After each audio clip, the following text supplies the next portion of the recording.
নমস্কার বন্ধুরা, এই যে আবার একটা রেসিপি নিয়ে এসেছি গৌরী কিচেনে। এই যে মুগের পুলি বানাই আপনাদেরকে দেখাবো। এই যে নারকেলটা দেখুন কুড়িয়ে নিচ্ছি, এক হাত দিয়ে করছি।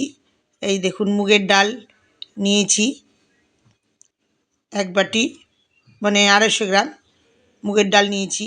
এই দেখুন ভেজে নিচ্ছি সুন্দর করে, লাল লাল করে ভেজে সুন্দর সুগন্ধ বেরোবে। হ্যাঁ, মুগের ডালটা আবার খুব একটা ভাজা যাবে না। এই যে জলটা দিয়ে এমনভাবে সেদ্ধ করে নেবেন যেন জলটা এমন মাপ থাকে। এক সাইডে সেদ্ধ করছি, এক সাইডে দেখেন নারকেল এর পুর করছি। এই যে খিরসা করে নিচ্ছি, খিরসা করে নিয়ে নারকেলের খেজুরের গুড় দিয়ে খিরসা করে নিচ্ছি। হ্যাঁ, এই যে নারকেলে খিরসা করছি, একদিকে মুগের ডালটা সেদ্ধ করছি। দেখুন এই যে নেড়ে চেড়ে সুন্দর করে এই যে দেখুন খিরসাটাকে করে নিচ্ছি। করে নিয়ে এই যে মুগের ডালটাকে সেদ্ধ দেখুন হয়ে গেল আমার, প্রায় খিরসাটা হয়েই গেছে সুন্দর করে। এই যে খেজুরের গুড়টা দিলে সুন্দর একটা গন্ধ হয়, ভালোও লাগে। হ্যাঁ, আর আখের গুড় দিলে সেরকম হয় না। এই যে মুগের ডালটা দেখুন সেদ্ধ হয়েই গেছে। এর মধ্যে এখন ইয়ে করব, চালের গুঁড়োগুলো দিয়ে দিব। চালের গুঁড়ো দিয়ে একটা খিরসা করে নেব। চালের গুঁড়োটা সুন্দর করে দিয়ে যে নারকেলের এই পুরটা নামিয়ে নিচ্ছি, হয়ে গেছে আমার। এই দেখুন এই যে এর মধ্যে 250 গ্রাম করে আটা, মানে চালের গুঁড়োটা দিয়ে দিচ্ছি। চালের গুঁড়োটা এই যে দেখুন 250 ডালে আধা কেজি চালের গুঁড়ো লাগবেই সুন্দর করে। এই যে দেখুন আধা কেজি বলতে যে 500 চালের গুঁড়ো দিয়ে বেশ সুন্দর তুলসীভোগ চালের গুঁড়ো এই যে দিয়ে দিয়েছি।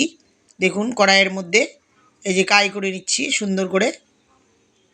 আপনারাও করবেন। আজকাল তো পিঠে করতে চাই না মানুষে, দেখি রাস্তাঘাটে পিঠে বিক্রি হয় খায়, আমাদের আবার ওই সমস্ত ভালো লাগে না। আমার তো বানিয়ে করতে, আমার তো পিঠে বানাতে খুবই ভালো লাগে, কিন্তু আমার তো খাওয়ার মানুষ নেই, 2 মেয়ে নাই, নাতনিরা নেই। আমার হাজব্যান্ডও এখন সেরকম অসুস্থ মানুষ, সেরকম পিঠে টিঠে খায় না, আগে খুব খেত।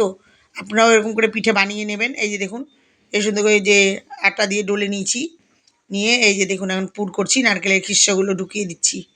দেখুন নারকেলে আমার তো পিঠে করতে খুবই ভালো লাগে, আপনাদের কেমন লাগে জানি না।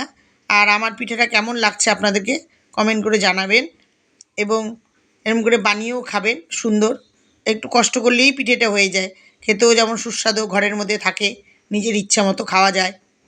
এই যে দেখুন কি সুন্দর এই যে পুলিগুলো বানিয়ে নিলাম। এই যে 1 বাটি জল দিয়েছি, আর চিনি দিয়ে দিলাম 2 পোয়া।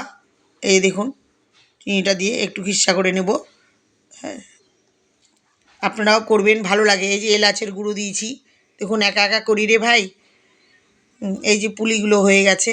এই যে আমি তেল দিয়ে দিয়েছি কড়াইয়ের মধ্যে, রিফাইন তেল দিয়ে এই যে ভেজে নিচ্ছি। দেখুন এই যে সুন্দর করে ভেজে নেব লাল লাল করে। আপনারাও এভাবেই করবেন, আর ভালোই লাগে। শীতের দিনে তো পিঠে পুলিটাই বেশি টেস্ট, গরমের দিনে তো ভালো লাগে না। শীতের দিনে পিঠে করবেন, বাচ্চা কাচ্চারা খাবে, ঘরের মধ্যে কত আনন্দও লাগে। গল্প করতে করতে পিঠে খাওয়া যায়। আগেকার দিনে তো মা ঠাকুমা দিদিমাদেরকে দেখেছি অনেক পিঠে করতো, আমিই করেছি, অনেক অনেক পিঠে করেছি।